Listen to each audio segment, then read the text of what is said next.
always say it again, I'll say it again.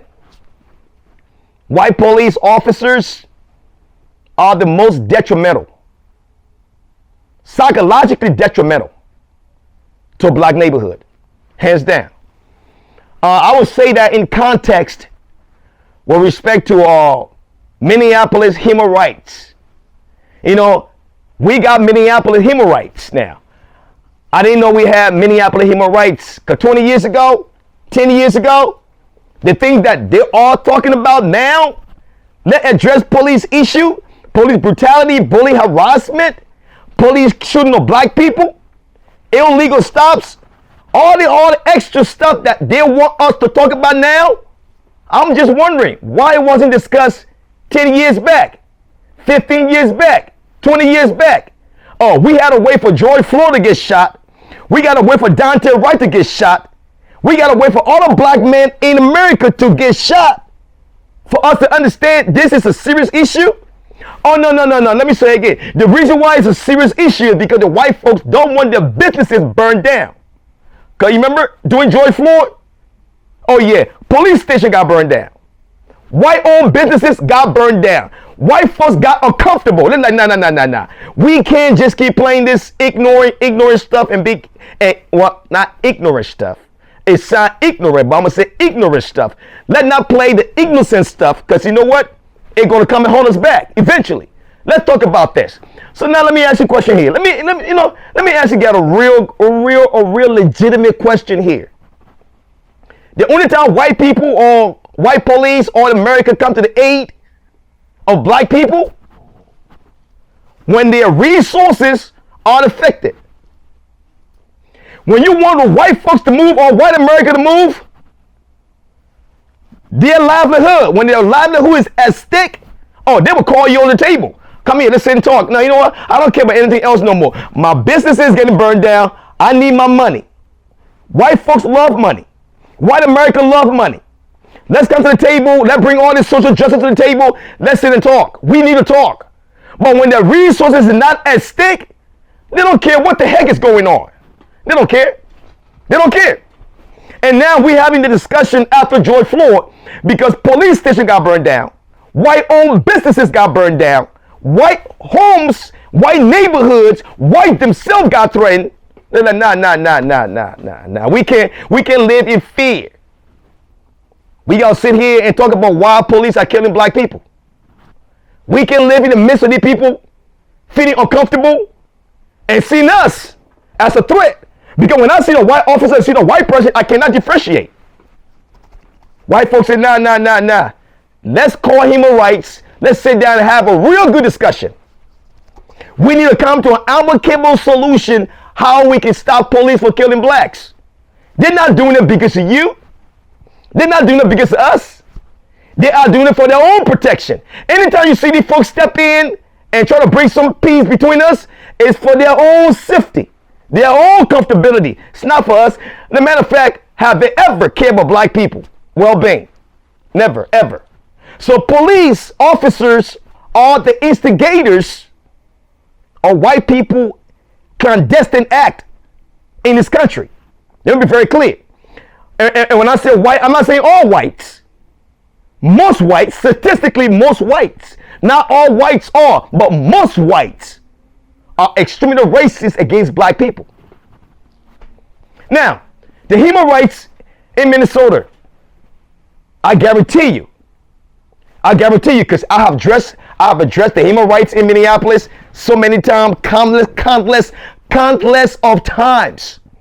Years back, I followed every procedure to the core. I have brought to Minneapolis human rights attention issues that were affecting black people way before George Floyd. Do you know what they told me?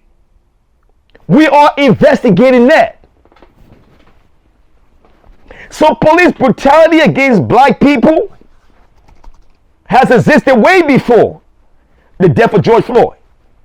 Human rights in Minneapolis were white rights in Minneapolis. The matter of fact, most of those who work in the human rights that we call human rights are affiliates or friends or relatives of Minneapolis police officers.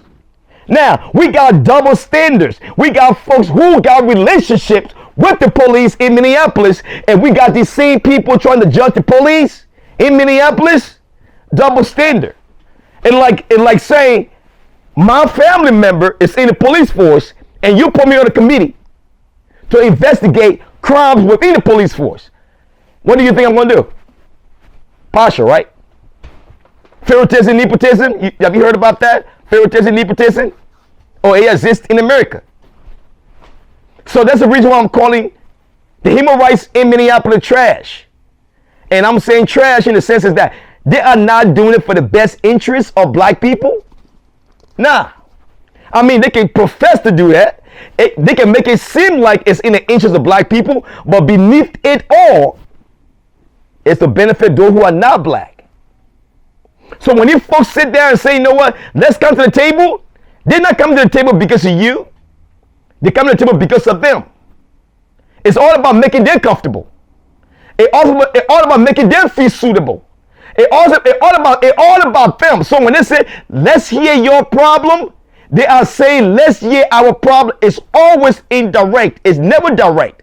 Whenever they tell you, sit down, let's talk. It is not what you're saying that matters, and what they want within what you're saying that matters. Does that make sense? I'm just leave it as that. And that's the reason why I condemned and I frown on Minneapolis human rights, and I call them trash. And the sole reason why I call them trash is because the issue that they're trying to address now should have been addressed years back. George Floyd would have still been alive if they had listened to me and other activists back then. No, they didn't have to do that. Do you know why? Because the human rights was the white rights that were making decisions that were benefiting Minneapolis police. Now let me ask you guys a question. For Minneapolis police to be the most racist police department in America, it means that the human rights within Minneapolis must be racist to that extent that they never held them accountable. Now after a sudden now we got the white people who want to bring human rights in place. Now let's talk about police killing blacks. We should have talked about that 20 years back. Another 20 years back. All the illegal stops, discrimination, harassment,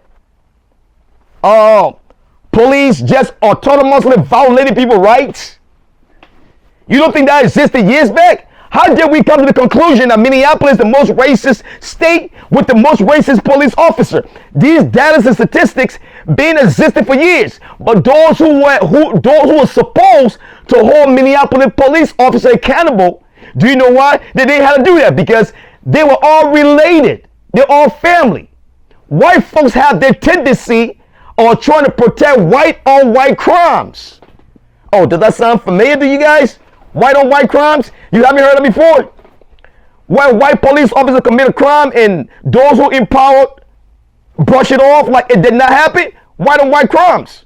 You think white police officers in the states that we are in that are committing crimes know that they got people within the system that protects them for violating your rights? You don't know that? I think you know that, right?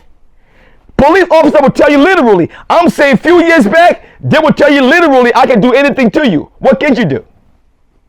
Imagine a white police officer telling you can violate your rights and you can do nothing. I was in New York a few years back when New York police thought that, oh yes, you know what I mean? Well, we NYPD. We can do anything to you. We can violate your rights. But they did not understand who they were dealing with then. We can violate your right and nothing else will come out of it. How many white police officers walking around with a shoulder tab thinking that they can violate your rights and nothing else can come out of it? Do you know why they can't? Because they got people within the system who are racist and condone white police officer brutality against black people.